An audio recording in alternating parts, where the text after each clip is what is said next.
Have you heard this report? Tracy, I have heard that report. I think the optimistic report, and again, we don't have final confirmation, is that we probably destroyed the missiles, their nuclear power capacity, their chemical power capacity, and for all practical purposes, cripple their Air Force. I think that's pretty clear at this point. Senator Chip Moody back in the studio. Would you say that tonight's apparent success makes a very good case for increased defense spending? Well, I think that if you look at what we did in the 80s, we spent $1 trillion. We recruited and retained the finest young men and women that have ever worn the uniform of this country. We bought the best weapons that the mind of man could devise. I think tonight we're seeing a payoff on that, and I think the result will be not only an American victory, but a great reduction in the number of brave young Americans that will be hurt. Here that much of the Iraq Persian Gulf. I'm so sorry. Ballistic sites, not only the regular Soviet-made ground-to-ground Scud missiles, but also the improved longer-range, what the Iraqis call the El Hussein and the El Abbas. Those fixed sites appear to have been destroyed before those missiles could even take off and go after targets. Certainly in the western part of Iraq, the Israelis were always very nervous about what the military intelligence people call H2 and H3, the most westward of the Iraqi Scud missile bases, the ones that could have endangered Israel. Those were... This is Peter on it. We have heard this siren 5 times in the last 4 hours. On only one occasion was it followed by an actual air attack. The others were obviously just preliminary preparations, practice ones. We don't know if this will be followed by attack. I'm sure we'll find out pretty soon. John? Right, Peter. There's 2 signals. This is the attack warning. If you hear a solid tone later on our microphone, you'll know that's the all clear.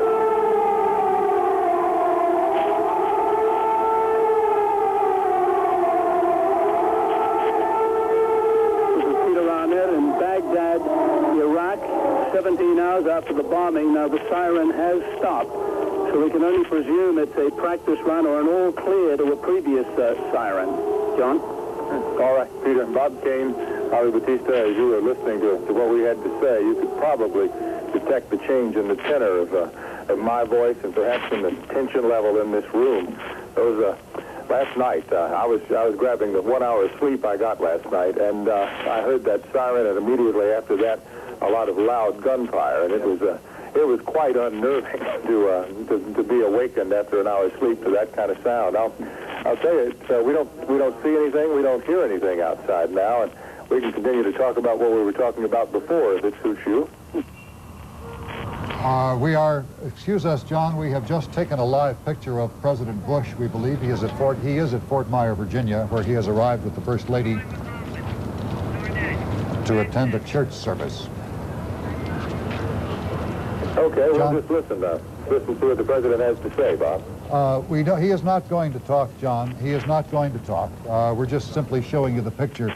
Tim, what is the situation? Here's a scene with a child on the streets of Baghdad looking relatively jovial, perhaps pleasant, certainly in contrast to some earlier descriptions of Saddam as seeming stern and somewhat somber as he walked through the streets. This is a video that was received today. We again don't know if it was taped today or taped earlier. One assumes that it is a video that has been recorded since the assault against Iraq began. We can't tell you anything about the type of casualties that Iraq has suffered. It is believed to be limited because the United States launched a surgical strike aiming specifically at military targets, and from what we've been able to determine, we have not had any reports of civilian areas being struck, cultural areas, or religious shrines such as mosques in the Baghdad area. To the north of Iraq, of course, is Turkey, a member of NATO, a country which has been on high alert ever since this assault got underway. Correspondent Diana Karicki is there. We think we recognize a couple of people who work for Iraqi television, and earlier reports were that he had been at Iraqi television sometime in the early morning or pre-dawn hours even, before he was actually heard on the radio. He's been called over by engineer Nick Robertson, who has seen something interesting. I don't know what it is. I think what I'll do, if I may, is take about a minute and walk across to the other side of the building, and there may be something going on over there that we need to talk about. Just a moment. Here we go. I'll walk across the hallway. We put a 100-foot extension cord on our microphone so that we can get from one side of our work area to another. And the biggest problem working by candlelight, Bob, is trying to get the cord disconnected. Peter, what do you see? Well, we see a sole light in the sky, John, making an arc. It looks like a sort of a dive on Baghdad. It could be just a surveillance aircraft. It could be an airstrike. It seems to me it's probably surveillance. It is flying very high and very fast and towards us. Well, Defense Secretary Dick Cheney announced a little earlier today that the next phase of the operation, I guess as he put it, was that there would be some surveillance, some intelligence gathering from the coalition side to see what else needed to be done, not only in Kuwait, but I guess also here in Baghdad. So we can only speculate. We can only hope that this is a surveillance plane that doesn't have any bombs in the bottom of the aircraft, and we'll continue to be here to provide you with what information we can. Peter, go. We've been asked frequently during the day about our own safety, and I can assure our viewers and our families that we are pretty safe here. There's a strong hotel, but I think we are here because we feel the story is important to us, and that safety is an important factor, but what we are viewing is more important to us than we're about to turn off the lights here because the thing that we saw outside has turned its lights off. That's what Nick Robertson was reporting. All right, we'll continue to look out the window. Peter, if you think it's good to blow out our one candle, we can do that. But for now, Bob, we'll stay here and keep you posted for as long as we can. John and Peter, while we are on the topic briefly of your own personal safety, let us just inquire briefly about Bob Weiner and Chris Krizmanich and the rest of your staff there. Are they all well? Yeah, I'm looking at Chris right this minute. Chris, come over here. Tell your folks how you're doing. Robert Weiner's down in the lobby of the hotel. He hadn't had enough sleep, but he never gets enough sleep. Chris Krizmanich, we've been trying to reach parents on the phone. We don't know whether we've gotten them, but what message do you have for them tonight? Well, of course. Tell them I love them. I miss them. I wish I were in Cleveland, Ohio at the moment, but we're doing fine. We have a lot of support from each other here. And Bob, hello. And I know you're thinking about me, too, and I'm thinking about you. There you go. Thank Sounds you, like the soldiers in Saudi Arabia, doesn't it? Right here from Baghdad. On the streets right now, we see some automobiles with their lights on going down the main drag of town. Everybody on our CNN crew and all the other reporters who are here, although there's only a handful, maybe 25 left, are all in good shape. They're in good shape. Mr. Minute, a man has come into the room, and he's Mr. Allah from the government. Mr. Allah, tell me what you want me to do, sir. I don't understand. You got to talk to me. Now, well, John, Mr. Allah is making a gesture that would requires us to cut off our communications. Is that right, Mr. Allah? Can you give us a reason for it, Mr. Allah, as to why we should close down now? The duration of the PTT. What does that mean? What's the PTT? Personal distance telecommunications. Are we required to do so at what time, Mr. Allah? Well, Robert Weiner has just come back up from after his series of negotiations. Robert, tell us what is happening. Tell us what the situation is. John? We unfortunately have been ordered to cease transmitting. It was an order given by the Ministry of Information. The reason for this order was military censorship. We have been told that we may no longer transmit live to our audience, and that in the future, taped reports will be subject to censorship. So, that's, I don't know what to tell you, Bob Cainard and Bobby Batista and our viewers. This official, Mr. Allah, who's been a good friend to CNN for our time here, is now, demanding that we do something that we desperately don't want to do. Yes. So, John, I will make the decision to cut the communications because I'm the senior man here. So for Bob Weiner and John Holloway and John Holloman and Bernie Shore and myself, Peter Arnett, who is signing off from Baghdad for CNN, and I hope we can resume our communication with you in the very near future. For those of you in Atlanta and up and down the network, we'll try to get back in touch with you as soon as we can. Obviously, this is something that is just abhorrent to all of us in our journalism. We'll talk to you as soon as we can.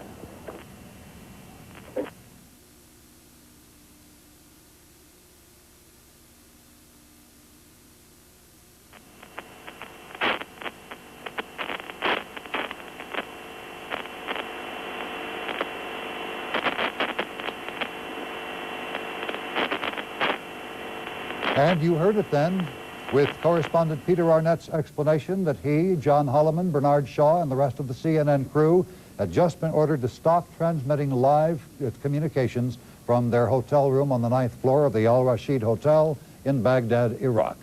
We don't know whether there could be any reestablishment of that link, whether it'll happen or not. They broadcast the first reports. They may just have broadcast also the last reports live from Baghdad. We will keep you posted. They will, of course, continue to try to reestablish that phone link. Bobby?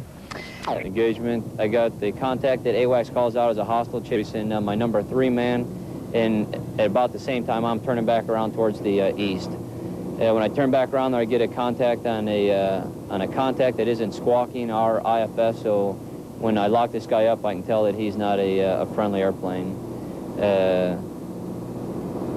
Come to find out that it's an F-1. He's at about 8,000 feet headed west towards Baghdad, towards my number 3 and 4 men also, and we EID him as hostile. About 12 miles, I take a Fox 1, a radar missile. Everything's looking good. Thinking about taking another Fox 1, but no kind of interference or anything like that, so I just let one Fox 1 go. And about 4 miles in front of me, get a huge fireball. Actually, I get the missile coming off, which is a big flash coming off. Get a huge fireball, and the airplane blows up. When the airplane blows in a big, huge fireball, pieces get scattered everywhere. My number 2 man and I, we turn back south to get away from that initially. We come back up and trying to find, hopefully he has a wingman or something else. Actually, hopefully not, but we're looking for his wingman up there. See if he has anyone else coming up with them. We can't really find anyone else. AWACS is calling the picture clean. Actually, no Iraqi threats airborne at that time anymore. We continue to sweep and cap until all the wild weasels, all the EF-111s and the F-111s, F-15s are out of the strike area. Once they're out of the strike area, then we egress also. When we're going up there, as we start to push, we can see the populous areas out in front of us, and AAA starts wherever there was populous, wherever there were city lights, town lights, or lights out there where a bunch of people were at. AAA starts with tracers. You can see them coming up shooting at you. We're egressing up there high, so we're not really worried about that until we get in the cap location. Then we have to get down a little bit lower, and we're a little bit worried about that. Did you ever get a chance to see the enemy you shot down? Did you have him actually within your eyesight when you fired the missile? No, not when I fired the missile, no. When he blew up, I could see pieces of the airplane blowing up. Obviously, it was at night. I couldn't see if a parachute or anything like that. It was a huge fireball. I don't anticipate anybody getting out of that. It could have happened. What, was he up there by himself? I think that he had a wingman with him, but we couldn't find him, and AWACS was calling the picture clean right after that. So if he did have a wingman on him, he either dispersed and tried to go back to the base he took off out of or go somewhere else, but he certainly wasn't around the area for, he wasn't a factor threat for any of the package or ourselves. So as we're going up there, you can see out the light, the city is just lit up with it looks like a bunch of sparkles just going off across the entire city. The AAA was incredible. We got lit up by a couple SAMs, meaning that they were looking at us. We didn't actually see any SAM launches that I saw out there, although there's a lot of other things going on. There could have been maybe one. Other than that, we pretty much did our job, took the air-to-air threat out, even though it was limited. They don't like to fly at night, don't have the capabilities that we have. We're, you know, just superior technology, and they can't come up at night and do what we can do. Captain Steve Tate, one of the U.S. pilots. Where's the, what was that? What was that noise? There was radio. Dean, can you hear me? Dean Reynolds, can you hear me? I can hear you, Peter. I don't know if you can hear me through this contraption. Yes, I can hear you just fine, so don't worry about your ability to communicate with us at all, and we can hear your radio in the background. I gather that people throughout the country have been ordered to put their gas masks on? That's correct. And to go to a sealed room. Are you in a sealed room? We are indeed, Peter. Tell me where you are in Jerusalem. We are on Jaffa Street, not far from the Jerusalem Hilton. I suppose about, what would you say, a mile or so from the old city? Yeah, just about a mile west of the old city, I think, from the Jaffa Gate in the old city. Very much You could hear it now. Peter, we are hearing explosions now in Tel Aviv.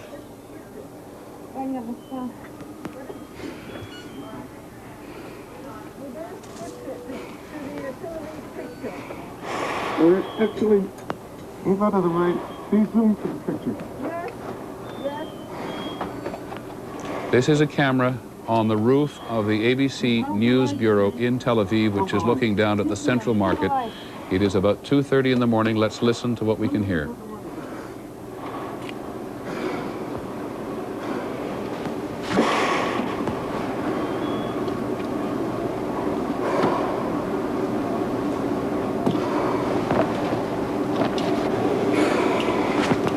These are the worst fears realized, of course, of Israelis and Americans. Saddam Hussein had said from the outset that he was going to try to engage the Israelis if the war came. And of course, now that the war is in its 24th hour, perhaps people were beginning to relax. They'd expected him to counterattack or attack against the Israelis early on. Very much a worst case scenario for Israel and for the Middle East in general. The Israelis have said Peter, go ahead, Dean. Peter, can you hear me? I can. Go ahead. I would point out that this would, if this is really what we think it is, that it will prompt virtually a certain Israeli retaliation, and the potential now for a wider conflict, I dare say, is there. Dean, we can hear sort of bangs, explosions in the background. Can you give us any sense of what those are?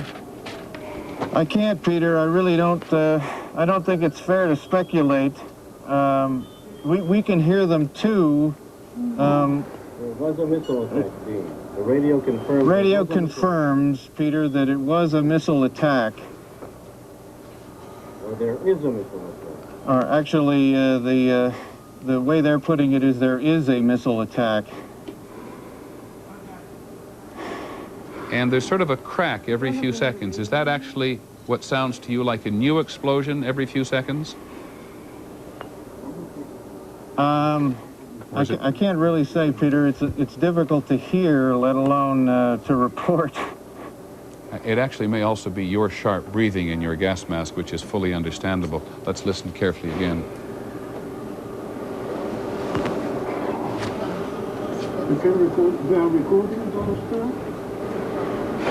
I think that's what we're hearing. We are doing our best through every possible source at the moment to confirm exactly what has happened in Tel Aviv. But it is Israel's largest city. It is on the Mediterranean coast. It is the entry to Israel from all parts of the world, though the international airport is being... Did Fenton. He was forced to put on his gas mask as a precaution because these Scud missiles, according to the Iraqis, contain chemical warheads. However, we want to underscore, emphasize that David Martin says there's no way to tell at the moment whether these particular Scud missiles indeed had chemical weapons as part of their warhead. But this changes the whole equation. It changes the whole outlook of the war for the moment. Also, you heard David Martin say that while there have been 3 confirmed losses of Allied aircraft, 1 U.S. aircraft, that David Martin is hearing that military sources may confirm more U.S. Anything except turn on the air raids. There's an It is advisory not at all clear. Dean, the radio's giving instructions exactly how to put on the mask, how to seal the room, etc. Peter, the radio is continuing to instruct people in civil defense methods how to don your gas mask, what to do in the case of an attack. Cannot tell you how in the middle of the night this comes as an enormous shock to people after a day in which the Pentagon and the White House, the political establishment here has spoken of the success of the opening phases of the campaign. We've all been cautioned against euphoria. And yet it has been inevitable in both the political and the military establishment as we've picked up bits and pieces throughout the day, and therefore it is inevitable in the press to some extent that people will not have relaxed a little bit. This is Mickey Gertis. Okay. I have someone in Tel Aviv on the phone now named Mickey. Mickey, can you hear me?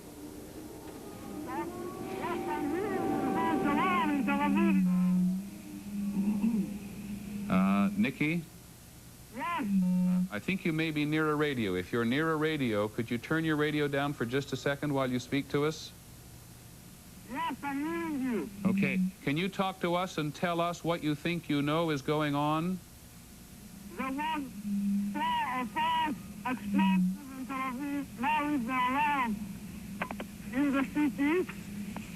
We don't know exactly what's happened.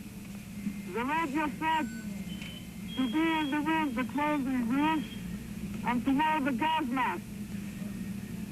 So the radio has told you to go into a closed room and put on your gas mask, which you clearly have done because you sound like you're talking through a gas mask. Where are you in Tel Aviv, and do you know of any explosions? We are now in the central of Tel Aviv. I heard the explosive, I think, will know, but I'm not sure. You're in the north? To speak with you because we are not in a safe room. You're on the north side of Tel Aviv? We are in the center of Tel Aviv. The newspapers in the Israel. We need to close now because we need to go to a safe room. Okay, thank you very much, Mickey, for taking this time. Please go to the closed room. Someone identified as Mickey, or perhaps it is Nikki in Tel Aviv, saying they're in the center of Tel Aviv, listening, as clearly all Israelis are at the moment, to the radio as they get a variety of instructions from the government on what to do. John McCarthy in Washington, you can confirm this. Maybe we don't need confirmation, but can you add any details? I can't add details, Peter, but I can tell you that the U.S. government is confirming that there has been a missile attack on Tel Aviv. Of course, the implications of that, as Dean Reynolds has already pointed out, are enormous. The implications, as Dean Reynolds talk about, come from the Israelis having said repeatedly in the last days and weeks that if there is an attack on Israel, the Israelis will respond 100-fold. They said it as recently as last weekend. You may recall that the Bush administration sent a very senior State Department official, Lawrence Eagleberger, over to Israel before the beginning of Operation Desert Storm to ask the Israelis to hold back if they were attacked. He got pretty much the cold. Okay, because we're hearing this also on a microphone outside of the ABC News Bureau.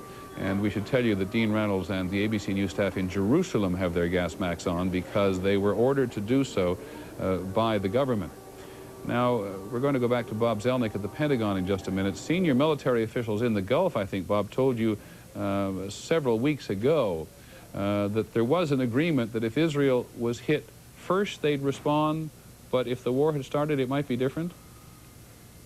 No, Peter, what I was told at the time was that if Israel was hit in a way that did some damage to the population and really was militarily effective, there would be a military response from Israel, and the United States had no hope whatsoever of talking Israel out of that.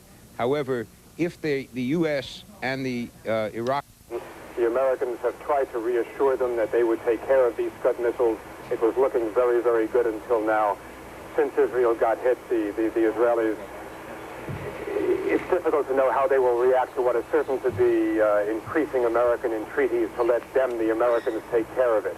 Since the Americans have obviously not solved the problem, the Israelis just may feel they have to do it on their own, which will change the equation of this whole situation immediately and dramatically. We'll be getting back to you, Bob, for more details on what, if any, significance there is to the sirens sounding again in Dhahran, Saudi Arabia. Right now, let's go back to Tel Aviv and Tom Fenton on the telephone. Tom, update us on what's happening there in the wake of at least 3 Scud missiles hitting Israel. Okay, Dan, I'm talking through the gas mask again. We've been told to put them back on. There are more sirens now. They've just gone off, indicating another attack, and there's an announcement on the radio. I'm going to stop now to listen to this announcement. While Tom Fenton is listening to that announcement, Dateline Jerusalem Reuters says Israeli radio says that the state of Israel, has come under missile attack. Residents were told to don gas masks, take shelter in sealed rooms to protect themselves against possible chemical warheads. The attacks come 24 hours after Allied warplanes attacked Scud missile batteries in Iraq, trying to knock them all out. There is a belief that these Scuds may have been fired from mobile missile launchers. Israeli officials now confirm what Tom Fenton and David Martin have been reporting for some time, that 3 missiles have exploded in Tel Aviv. No word yet on casualties or damage. Israeli radio is in the process of broadcasting detailed instructions about how to use a gas mask. Tom Fenton is monitoring the radio and trying to work the phones, at the same time staying up on the telephone with us. Tom, are you there, and do you have anything else to report to us? Go ahead. Tom. Okay, this is Fenton again, still talking to the gas mask. There's an announcement from the Army spokesman saying that he does not have final information, and reminding people to stay in the shelter, keep the gas mask on, and to stay calm, and there'll be more information when they have further details. I wonder if Senator Bob Dole is still with us in our Washington Bureau. Senator, are you still there? No, I think the senator has gone for the moment. In our previous interview with Senator Dole, he was saying that it's very important to emphasize that information is sketchy on this story, and while it certainly has the potential to change the equation of the war in the Middle East, especially if Israel decides to respond to retaliation. Fletcher reporting that a major building has been hit in Tel Aviv, that victims of a chemical warfare attack have been taken to a hospital. How serious and how widespread it is, we cannot say at this time, but the fact that one has been launched at all makes it serious almost beyond my ability to describe it. And we do not know where Operation Desert Storm will go from here. It means almost certainly, I believe, that the Israelis will have to get involved. And then the big question is, what will be the response in the Arab Alliance states standing in the Persian Gulf? What will be the response on the ground of the ISIS and Egypt?